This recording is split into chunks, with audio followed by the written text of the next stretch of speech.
بسم اللہ الرحمن الرحیم۔ سریہ کعب بن عوف رضی اللہ تعالیٰ عنہ الغفاری 15 مومنین اور رومیوں کی سلطنت کے خلاف ایمان کی جنگ۔ اسلامی تاریخ میں کچھ معرکے ایسے بھی ہیں جو بڑے پیمانے پر نہیں لڑے گئے، لیکن ان میں ہزاروں سپاہی شریک ہوئے، نہ شہر فتح ہوئے، لیکن ان جنگوں نے امت مسلمہ کے مستقبل کو بدل دیا۔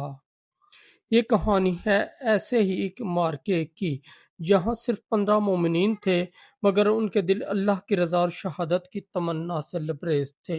ان کے سالار تھے ایک غیر معروف مگر عظیم صحابی، حضرت کعب بن عوف الغفاری۔ یہ واقعہ 8 ہجری کا ہے۔ نبی کریم صلی اللہ علیہ وآلہ وسلم کو خبر ملی کہ رومی سلطنت کے سرحدی علاقوں میں مسلمانوں کے خلاف فتنہ اٹھ رہا ہے۔ یہ رومی محض دشمن ہی نہیں تھے بلکہ اس وقت کی دنیا کی سب سے بڑی طاقت بھی تھے۔ ان کے پاس منظم لشکر، ہتھیار اور قلعے تھے۔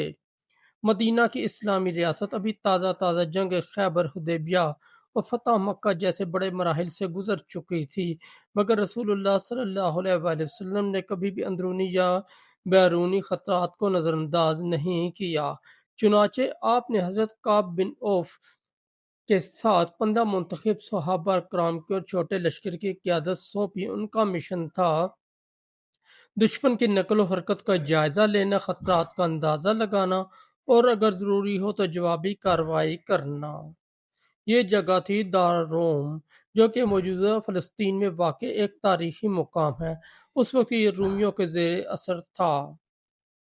سفر کا آغاز سفر آسان نہ تھا۔ گرمی، بھوک، پیاس اور دشمن کے خطرات ہر قدم پر منڈلا رہے تھے، لیکن ان مومنین نے اپنے دلوں کو توحید، اخلاص اور صبر سے مضبوط کیا۔ حضرت کعب بن عوف رضی اللہ تعالی عنہ نے اپنے ساتھیوں کو جمع کر کے فرمایا، ہمیں قافلوں کی تعداد سے نہیں، نیت اور اخلاص سے کامیابی ملتی ہے۔ اگر دشمن سے سامنا ہو تو پیٹھ نہ دکھانا،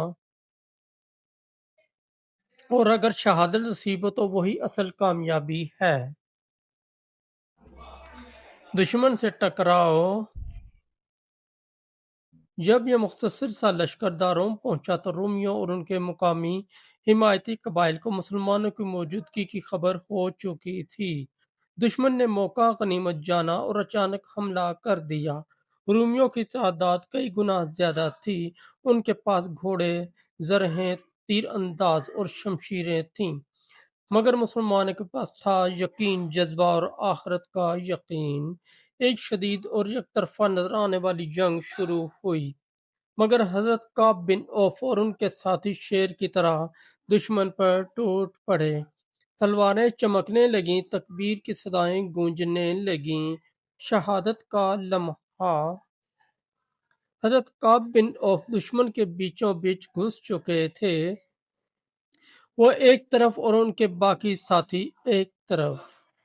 رومی ان پر ہر طرف سے ٹوٹ پڑے، لیکن انہیں پیچھے ہٹنا گوارا نہ کیا۔ ہر وار میں صرف ایک ہی جملہ ان کی زبان پر تھا، اللہ اکبر، اللہم تقبل منی۔ آخر کار حضرت کعب بن عوف شہادت کے بلند مقام پر فائز ہو گئے۔ ان کے جسم پر زخموں کے نشانات تھے، مگر چہرے پر سکون، ایمان اور جنت کی خوشبو نمایاں تھی۔ انجام: مسلمانوں نے مقابلے میں بہادری دکھائی اور کچھ بچ جانے والے صحابہ مدینہ واپس لوٹے اور نبی کریم صلی اللہ علیہ وآلہ وسلم کو سارا واقعہ سنایا۔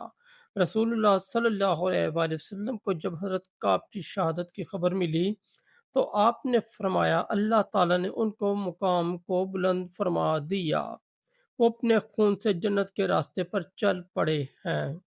یہ معرکہ چھوٹا تھا، مگر اس نے رومیوں کو بتا دیا کہ اسلام ایک جذبہ ہے جو تعداد، طاقت یا سامان حرب سے قابو میں نہیں آ سکتا۔ سبق اور پیغام: اللہ کی راہ میں قربانی دینے والے گمنام ہیرو قیامت تک کے لیے چراغ راہ ہیں۔ ہمیں یاد رکھنا چاہیے کہ دین صرف بڑی فتوحات سے نہیں، چھوٹے مگر خالص اعمال سے بھی مضبوط ہوتا ہے۔ حضرت کعب بن عوف کی کہانی ہمیں اخلاص، قربانی اور شہادت کی طلب سکھاتی ہے۔ دوستو، اگر آپ کو ہماری سٹوری اچھی لگی تو ہمارے اس چینل کو سبسکرائب کر دیں، اس ویڈیو کو لائک اور دوستوں کے ساتھ شیئر کر دیں۔ بہت شکریہ۔